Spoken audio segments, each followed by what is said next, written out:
പരിശുദ്ധ പരമദിവ്യകാരുണ്യീശോയ്ക്ക് എന്നേരവും ആരാധനയും സ്തുതിയും പുകഴ്ചയുണ്ടായിരിക്കട്ടെ. ഇന്ന് ഏപ്രിൽ മാസം 15-ാം തീയതി ചൊവ്വാഴ്ച.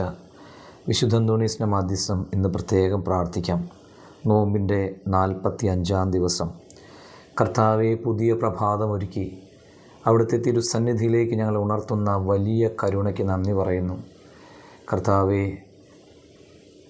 പീഡാസഹനത്തോടുള്ള ഞങ്ങളുടെ ധ്യാനത്തിൻ്റെ ഏറ്റവും അടുത്ത ദിവസങ്ങളിലേക്ക് കടക്കുമ്പോൾ കർത്താവെ, അങ്ങയുടെ തിരുമുറിവുകൾ ധ്യാനിക്കാൻ, ആ തിരുമുറിവിൽ നിന്നൊഴുകുന്ന തിരുരക്തത്താൽ സൗഖ്യം പ്രാപിക്കാൻ ഞങ്ങൾക്ക് ഓരോരുത്തർക്കും കൃപ നൽകണമേ എന്ന് പ്രാർത്ഥിക്കുന്നു. യോഹന്നാൻ്റെ സുവിശേഷം 12-ാം അധ്യായം 24-ാം വചനം ഇന്ന് ധ്യാനിക്കാം. ഗോതമ്പ് മണി നിലത്ത് വീണ് അഴിയുന്നില്ലെങ്കിൽ അത് അതേപടിയിരിക്കും, അഴിയുന്നെങ്കിലോ അത് വളരെ ഫലം പുറപ്പെടുവിക്കും.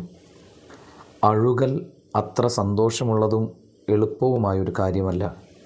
പക്ഷേ അഴുകാൻ തയ്യാറായാൽ ആത്മീയ സന്തോഷത്തിൻ്റെ ഒരു നിറവ് നമുക്ക് ലഭിക്കും. നമ്മുടെ പരിശ്രമം കൊണ്ട് മറ്റൊരു വ്യക്തിക്ക് സന്തോഷം കൊടുക്കാനായാൽ അതിൽ പരം നന്മ വേറെന്തുണ്ട്? നമ്മുടെ പരിത്യാഗം കൊണ്ട്, സഹനം കൊണ്ട് ക്രിസ്തുവിനെ സന്തോഷിപ്പിക്കാനായാൽ നമ്മുടെ ജീവിതം ധന്യമായി തീരും. നമുക്ക് പ്രാർത്ഥിക്കാം. ഒരു മെഴുകുതിരി പോലെ എല്ലാവർക്കും പ്രകാശം കൊടുത്തുകൊണ്ട് സ്വയം ഉരുകിത്തീരാനുള്ള കൃപ കർത്താവെ ഞങ്ങൾക്ക് നൽകണമേ. എല്ലാവർക്കും നന്മ നിറഞ്ഞ നല്ലൊരു ദിവസം ആശംസിക്കുന്നു. നമ്മുടെ കർത്താവ് ഈശോ മിശിഹായുടെ കൃപയും പിതാവായ ദൈവത്തിൻ്റെ സ്നേഹവും പരിശുദ്ധാത്മാവിൻ്റെ സഹവാസം ഉണ്ടാകട്ടെ ഇപ്പോഴും എപ്പോഴും എന്നേക്കും. ആമേൻ.